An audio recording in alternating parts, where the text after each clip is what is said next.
Hello student, स्वागत करते हैं आपके अपने चैनल एक्स्ट्रा क्लासेस पर। आज हम लोग बात करने वाले हैं साधारण ब्याज से रिलेटेड कुछ प्रश्न। ठीक है कि साधारण ब्याज क्या होते हैं। जैसे सिंपली हम लोग क्या करते हैं कि पैसा इन्वेस्ट करते हैं अपने अकाउंट में, तो वो ब्याज के रूप में बढ़ता रहता है। तो वो ब्याज जो बढ़ता रहता है वो आपको देखिए, यहाँ साधारण ब्याज के बारे में आज हम बात करेंगे। अब वो ब्याज कई प्रकार के होते हैं। अभी इसके बाद हमारा वीडियो आने वाला है जिसपे हम लोग चक्रवृद्धि ब्याज के बारे में बात करेंगे। फिलहाल आज जो हम बात करने वाले हैं वो साधारण ब्याज पे बात करेंगे। ठीक है, तो साधारण ब्याज का जो फार्मूला है उसको लिखेंगे और उससे से हम सूत्र को, उसी सूत्र की सहायता से क्वेश्चन को सॉल्व करेंगे। जैसे देखिए, यहाँ एक क्वेश्चन हमने लिख दिया है। ये क्वेश्चन में लिखा हुआ है कि रुपए 800 पर, यानी 800 रुपए पर 5 वर्ष का, ठीक है, 3.1/2% वार्षिक दर से ब्याज ज्ञात कीजिए। अब अगर ब्याज पूछ रहा है तो इसका मतलब वो साधारण ब्याज पूछ रहा है। कहीं अगर ब्याज पूछा जाता है तो वो साधारण ब्याज ही होता है, नहीं तो अगर कोई अदर ब्याज पूछेगा तो वहां पर लिख देगा। जैसे चक्रवृद्धि ब्याज होता है तो वहां पूछ लेगा कि चक्रवृद्धि ब्याज ज्ञात कीजिए। अगर ब्याज लिख के आ रहा है तो इसका मतलब आप समझ जाइए कि वो हमसे साधारण ब्याज ही पूछ रहा है। ठीक है, चलिए देखिए, ये 800 रुपए पर ना, तो देखिए जैसे मान लेते हैं कि हमने कुछ पैसे को इन्वेस्ट किया। ठीक है, तो वो पैसा जो हम इन्वेस्ट करते हैं किसी अकाउंट में या किसी को हम लोन देते हैं, तो वो क्या होता है, हमारे लिए मूलधन होता है। हमारा खुद का पैसा होता है जिसको हम लोग मूलधन कहते हैं। तो जो पैसा हम इन्वेस्ट करते हैं या बैंक में जमा करते हैं उसको मूलधन कहा जाता है। तो यहां मूलधन कितना हो जाएगा, मूलधन क्या हो जाएगा, देखिए मूलधन हो जाएगा 800 रुपए। ठीक है, जो पैसा हमने इन्वेस्ट करते हैं उसको बोला जाता है मूलधन। तो यहां मूलधन हमारा 800 रुपए हो गया। और ये दिया है 5 वर्ष। 5 वर्ष, वर्ष जब आ जाए तो क्या होता है, समय होता है। यानी समय कितना है, समय कितना, 5 वर्ष। समय कितना, 5 वर्ष। उसके बाद बोल रहा है का 3.1/2%, ठीक है, वार्षिक दर। अब देखिए वार्षिक दर दे रहा है और ये तो क्या कहा जाएगा, इसको हम लोग दर बोलेंगे। और दर एक्चुअली बहुत मतलब मैक्सिमम टाइम या हमेशा आप कह सकते हो कि वो हमेशा एक किसमें होता है, परसेंट में होता है। तो अगर दर आपका आएगा तो परसेंट में ही अधिकतम आता है। ठीक है, तो यहां दर हो जाएगा, दर कितना, दर का मतलब कि जिस रेट से आपका ब्याज बढ़ेगा, जिस रेट से वो दर बताता है। तो हो जाएगा 3.1/2। ठीक है, या इसको हम लोग क्या कर सकते हैं, 3 दूना 6 और 7/2, ठीक है, परसेंट। और ये वार्षिक, वार्षिक का मतलब 1 साल का है, मतलब साल बाई ऐसे, मतलब 1 साल में इतना परसेंट की दर से वो भरेगा तो अगले साल में फिर से, ठीक है, और बढ़ता जाएगा। तो यहाँ पूछ रहा है ब्याज ज्ञात कीजिए। क्या ज्ञात कीजिए, ब्याज। अब यहाँ ब्याज लिखा है तो इसका मतलब क्या हो गया, साधारण ब्याज ज्ञात करना है। क्योंकि साधारण ब्याज एक्चुअली हमेशा नहीं लिखा जाता कि साधारण ब्याज ज्ञात कीजिए। अगर ब्याज लिख के छोड़ दिया तो इसका मतलब वो साधारण ब्याज ही पूछ रहा है, नहीं तो चक्रवृद्धि ब्याज पूछेगा तो वहां लिखा रहेगा चक्रवृद्धि ब्याज ज्ञात कीजिए। ठीक है, तो साधारण ब्याज हमसे पूछ रहा है तो हमको ज्ञात क्या करना है, साधारण ब्याज हमको ज्ञात करना है। इसको हम कर देना क्वेश्चन मार्क। अब एक फार्मूला होता है जिसको आप लोग याद कर लीजिएगा, यहां हम लिख दे रहे हैं। एक फार्मूला होता है, एक सूत्र होता है, वो सूत्र हम यहां लिख दे रहे हैं। वो सूत्र होता है साधारण ब्याज बराबर, साधारण ब्याज बराबर मूलधन गुणे दर गुणे समय बटे 100। मूलधन गुणे दर गुणे समय और बटे 100। इस फार्मूले का प्रयोग करके हम लोग निकालेंगे साधारण ब्याज। देखिए, अब साधारण ब्याज हमको ज्ञात करना है तो इसको आप ऐसे लिख लीजिए, साधारण ब्याज ऐसे आपको लिख लेना है। अब ये जो डाटा यहाँ पे है, जो यहाँ पे लिखा हुआ है वही डाटा ऊपर लिखे हैं हम नोटेशन में। देख लीजिए यहाँ पे जो जो दिया था सब लिख लिया है। मूलधन कितना दिया गया है, 800 रुपए, तो मूलधन की जगह पे 800 लिख दीजिए। फिर गुणे का चिन्ह है तो गुणे का चिन्ह लगा दीजिए। दर देख लीजिए, दर यहाँ कितना था, 7/2%। तो देखिए 7 अब बटे ये पूरा है तो बटे के नीचे 2 आएगा। ठीक है, 2 बटे के नीचे आने वाला, तो 2 अभी हम बटे के नीचे लिखेंगे। चलो हम भी लिख देते हैं, यानी 2 यहाँ पे आएगा नीचे, क्योंकि 7/2 था ना, तो 7 ऊपर और बटे के नीचे 2, उसके बाद फिर समय है, समय कितना था, समय देख लीजिए 5 वर्ष है तो 5 लिख देते हैं, और बटे 100 होता था ना तो 100 कर दे रहे हैं, और गुणे में तो 2 ऑलरेडी है। देखो ये 2 जो है ये 7/2 का है, यहां से है, यहां से 7/2 का 2 है, ठीक है।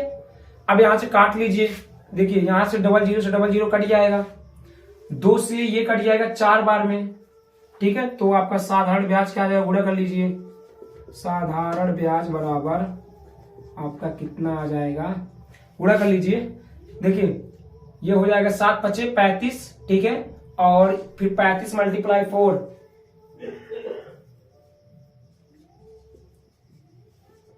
5 चौक को 20 और 4 × 12 और 2 14, यानी 140। देख लीजिए 7×5 = 35, ठीक है, और 35 दूना 70 और 70 दूना 140, ठीक है, 140 आएगा। तो ये आपका साधारण ब्याज हो गया, यानी इतना रुपए,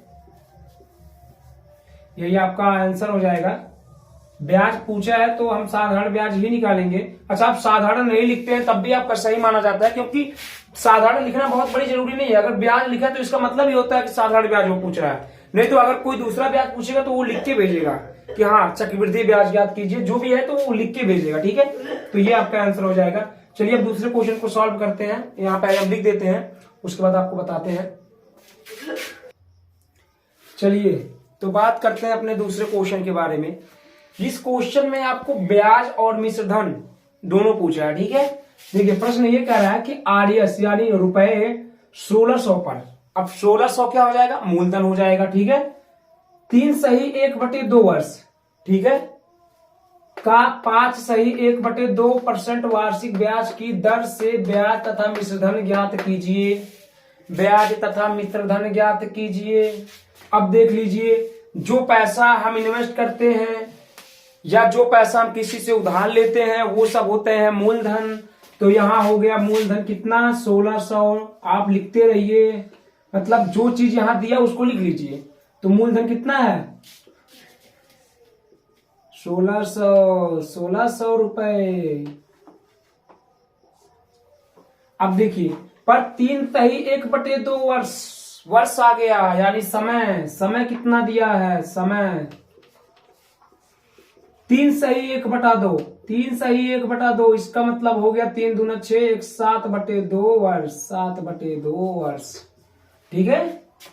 अब देखिए 5 सही 1/2% वार्षिक ब्याज की दर, और हमने अभी बताया है कि दर जो होता है वो हमेशा परसेंट में ही आता है। तो आप देख लीजिए वार्षिक ब्याज की दर, यानी ये क्या हो जाएगा, ब्याज देख के आप ब्याज नहीं समझ लीजिएगा, क्योंकि ब्याज परसेंट में अधिकतम नहीं आता, और आप ब्याज के परसेंट तो छोड़ दीजिए, क्योंकि ये हमेशा लिखा जाता है वार्षिक ब्याज की दर ही लिखा जाता है। बहुत कम आप देखेंगे, बहुत कम कंडीशन में कि दर लिख के आए, नहीं तो हमेशा वो वार्षिक ब्याज की दर ही लिख के आता है। तो दर कितना दिया, 5 सही 1/2%, या इसको आप बदल लीजिए, 5 दूना 10 और 1 11/2% वार्षिक, 11/2% वार्षिक। और हमसे पूछा क्या है, ब्याज, यानी साधारण ब्याज पूछ रहा है, तो हम ब्याज ही लिख दे रहे हैं, ब्याज ही लिख दे रहे हैं, साधारण ब्याज वाला वही चीज है, ये हमसे पूछा है। और पूछा है मित्रधन, ये 2 चीजें पूछी गई हैं, तो इन दोनों पे कर देते हैं क्वेश्चन मार्क। अब देखिए साधारण ब्याज का फार्मूला लगा दीजिए, जिससे कि ब्याज हमको मिल जाएगा, लगा दीजिए फार्मूला। तो हम यहाँ साधारण ब्याज नहीं बल्कि ब्याज लिख दे रहे हैं, ठीक है। ब्याज बराबर मूलधन गुणे दर गुणे समय बटे 100, ब्याज यहां से मिल जाएगा, हैं। मूलधन कितना दिया है देख लीजिए 1600, गुणे है तो गुणे, दर कितना है, दर 11/2, तो 11 आपका अंश में, 2 आपका बटे के नीचे आएगा तो उसको अभी लिख देंगे। समय कितना दिया 7/2, यानी 7 अंश में 2 अभी नीचे लिख देंगे, बटे 100 होता है, गुणे 2 ये वाला 2 1, और गुणे 1 7 का जो बटे में था वो वाला 2, ठीक है। अब इसको आप देखिए काट दीजिए, जो कटे उठे, जैसे 00 से 00 कट जाएगा, ठीक है। 2 दूना 4, ये देखिए 2 दूना 4 हो जाएगा ना, और 4 से 16 4 बार में कट जाएगा, यानी 16 को हम काट दिए 4 बार में, यानी आपका आंसर क्या आ जाएगा, ब्याज बराबर, देख लीजिए 11 सते 77 और 77 मल्टीप्लाई 4, यानी 7 चौक 28, ठीक है, 7 चौक 28, फिर 7 चौक 28 और 2 30, यानी देख लीजिए आ गया आपका 308, कितना आ गया 308, 11 सते 77 और 77 मल्टीप्लाई 4, यानी 7 चौक 28 का 8 और 7 चौक 28 2 30, ठीक है, यानी ये ब्याज हो गया 308 रुपए। तो एक तो आंसर यही हो जाएगा, क्योंकि 2 आंसर पूछे गए हैं, तो एक आंसर ब्याज हमको मिल गया, इसका मिल गया कितना 308 रुपए। अब यहां पे एक और पूछ लिया है मित्रधन, क्या पूछ लिया है, मित्रधन पूछ लिया है। अब मित्रधन लगाने से पहले हम आपको बता दें कि मित्रधन होता क्या है।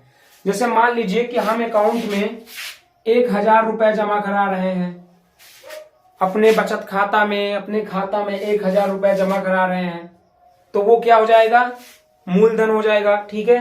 अब उस पे कुछ ना कुछ ब्याज बढ़ता रहता है, क्योंकि आप सभी को पता है कि बैंक में अगर हम पैसा इन्वेस्ट करेंगे तो ब्याज बढ़ता है, ब्याज बढ़ने के ब्याज बढ़ता है। मान लीजिए कि 1 साल में 20 रुपए ब्याज बढ़ गया, तो अब हम जब जाएंगे निकालने के लिए तो हमारे अकाउंट में 1000 नहीं बल्कि 1020 हो जाएंगे ना, ब्याज जो बढ़ा वो तो जुट जाएगा उसी में।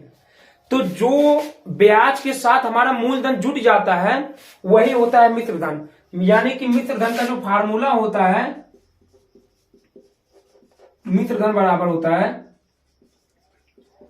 मूलधन और प्लस ब्याज। यानी इसका मतलब ये हो गया कि मित्रधन वो कहलाता है, जैसे मान लीजिए हमने 1000 जमा किया और 20 रुपए हमारा ब्याज बढ़ गया है, ठीक है, तो इसका मतलब मेरे खाते में 1020 रुपए हो गया। अब हम निकालने जाएंगे तो हमारे खाते में 1020 होगा, 20 का फायदा हो गया हमारा। तो जो हमारा ब्याज और मूलधन का जो ऐड होता है, दोनों का जोड़ होता है, वही कहलाता है आपका मित्रधन। तो ये फार्मूला आप लोग याद कर सकते हैं कि मित्रधन बराबर मूलधन प्लस ब्याज। तो यहां पे मित्रधन हम याद कर लेते हैं, मित्रधन बराबर मूलधन प्लस ब्याज। तो देखिए मित्रधन बराबर मूलधन कितना है, मूलधन यहां देखिए 1600 था, ब्याज कितना आया 308, दोनों को जोड़ दीजिए यानी 16 1908, दोनों को जोड़ देंगे तो 1600 और 308 को जोड़ देंगे तो 1908 आ जाएगा, यानी आपका मित्रधन हो जाएगा 1908 रुपए। तो आपका एक आंसर यहां मिल गया और दूसरा आंसर यहां मिल गया, ठीक है।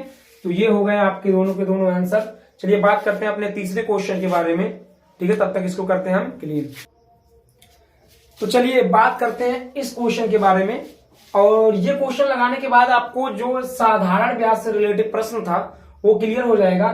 देखिए अभी हम लोगों ने ब्याज निकाल लिया, मित्रधन निकाल लिया, अब बाय द वे पूछ लेता है दर।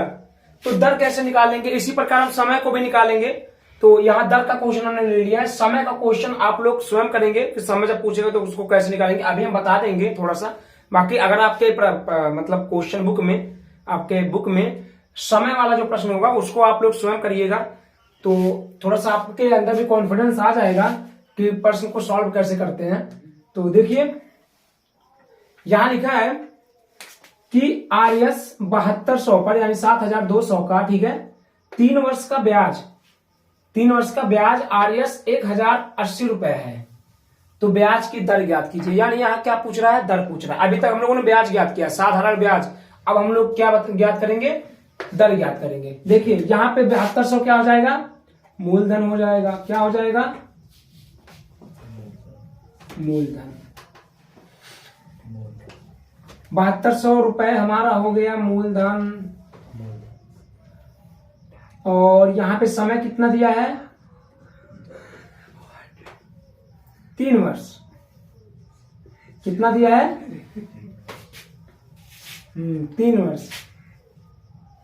और यहां देखिए ये दिया 3 वर्ष का ब्याज आरएस 1080 रुपए है, यानी ये ब्याज है ना 1080। देखिए ब्याज आरएस 1080 रुपए है, ये ब्याज है। और ये कौन सा ब्याज, अगर ब्याज लिखा रहता तो साधारण ब्याज रहता, हमने बार बार इस चीज पे आपको बता रहे हैं। तो ये आपका साधारण ब्याज है, आप ब्याज भी लिख सकते हैं। ये आपका साधारण ब्याज है। क्या है साधारण ब्याज? कितना है? 1080 रुपए। ज्ञात क्या करना है? दर ज्ञात करना है। क्या ज्ञात करना है? दर ज्ञात करना है। दर की जगह पे हम कर देते हैं क्वेश्चन मार्क। देखिए ब्याज की दर ज्ञात करना, ठीक है। तो हम फार्मूला क्या रटे हुए हैं हम लोग? क्या फार्मूला है? साधारण ब्याज बराबर, वही एक फार्मूले से सब निकाल लेंगे। साधारण ब्याज बराबर मूलधन गुणे दर गुणे समय बटे 100। इसी से हम लोग सब निकाल लेंगे। दर पूछेगा तो भी देखिए दर यहाँ पे है, समय पूछेगा तो भी, और मूलधन पूछ लिए तो भी। मतलब मूलधन, दर, समय या ब्याज कुछ भी पूछता है, सब इसी फार्मूले का प्रयोग करके हम लोग निकाल सकते हैं। यहाँ हमसे दर पूछ रहा है, ये वाला यहाँ है दर ना, यहाँ। तो क्या करते हैं कि दर को छोड़ के बाकी सब मल्टीप्लाई कर देते हैं, तिर्यक गुणा। देखिए 100 का गुणा ऊपर वाले में होता है, तिर्यक गुणा 100 का गुणा ऊपर वाले में हो जाएगा, तो हो जाएगा साधारण ब्याज। साधारण ब्याज और गुणे 100 हो जाएगा, क्योंकि तिर्यक गुणा होता है तो इसका गुणा इसके। और देखिए इसके साधारण ब्याज के नीचे एक ऐसे छिपा रहता है, तो यहां से हमको दर ज्ञात करना है, तो दर को यहीं पे रहने दो बराबर के उधर ही, और बाकी मूलधन और समय को इधर नीचे गुणा कर दो, तिर्यक गुणा नीचे। तो नीचे क्या हो जाएगा? ये मूलधन गुणे समय। अब बराबर किधर क्या बच रहा है? दर बच रहा है, केवल और केवल दर बच रहा है। एक बार फिर से देख लीजिए, 100 का गुणा कर देंगे यहाँ अंश में, तिर्यक गुणा होता है ना, तो ऐसे। अच्छा इसके नीचे हम ऐसे एक मान सकते हैं, ऐसे एक मान सकते हैं, वो तो रहता है, ये रहता है, ठीक है। तिर्यक गुणा मतलब ये 100 का गुणा ऊपर वाले में, फिर इसका गुणा नीचे वाले में, तो 100 का गुणा ऊपर किए तो साधारण ब्याज गुणे 100 हो गया। फिर यहाँ दर को छोड़ दीजिए, क्योंकि इसी का मान ज्ञात करना है। बच रहा है मूलधन और समय, इन दोनों का गुणा नीचे कर दो, तो एक में जब इन दोनों का गुणा करेंगे तो वही तो आएगा, ठीक है। तो ये हो गया दर बराबर, उधर दर तो बचा ही है।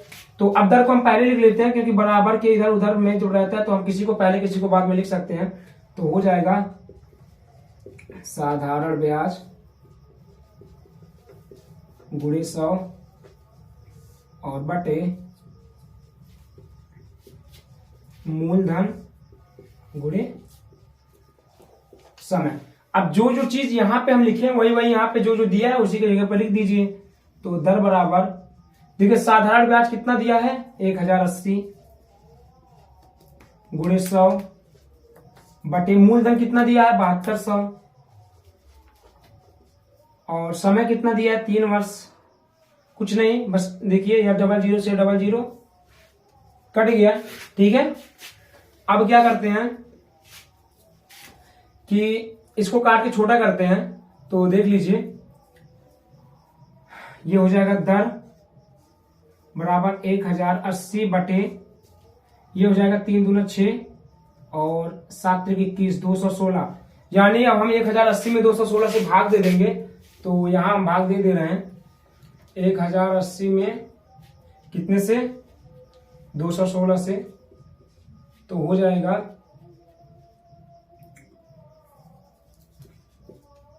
6 पंजे 30 और 5 का नम 5 और 3 8 और 5 दूना 10, यानी आपका ये कट जाएगा घटाने पे 5 बार में। तो ये 216 से ये 5 बार में कट जा रहा है, यानी दर हमारा आ जा रहा है 5। और हमने आपको बताया है कि दर हमेशा परसेंट में रहता है, इसका मतलब 5%। और क्या रहा है? वार्षिक, क्योंकि यहां समय वर्ष में दिया है इसलिए वार्षिक। तो ये हो गया हमारा आंसर, ये हो गया दर बराबर 5% वार्षिक। तो उम्मीद है कि आपको ये वीडियो समझ में आया है, ठीक है। और साधारण ब्याज से रिलेटेड प्रश्न आप ऐसे लगाएंगे। अगर बाय द वे आपसे पूछ लेता है कि समय ज्ञात कीजिए, क्या समय ज्ञात कीजिए, तो आप इसका गुणा इसमें कर दीजिएगा और इन दोनों का गुणा नीचे आ जाएगा, बाकी इधर समय को छोड़ दीजिएगा। जैसे यहाँ दर पूछा तो दर को छोड़ दिए, इसी प्रकार समय पूछ लेगा तो समय को छोड़ दीजिएगा, बाकी इन दोनों को नीचे गुणा कर। इसी प्रकार अगर मूलधन पूछेगा तो ये तो ऊपर ही जाएगा, इन दोनों का नीचे कर दीजिएगा, बाकी मूलधन वहां छोड़ दीजिएगा। तो जो भी पूछेगा तीनों में से सब आ जाएगा ऐसे ही। तो आपको उम्मीद करते हैं कि ये प्रश्न समझ में आए होंगे, 3 के तीनों। अब मिलते हैं अगले वीडियो में, तब तक के लिए धन्यवाद, थैंक यू वेरी मच।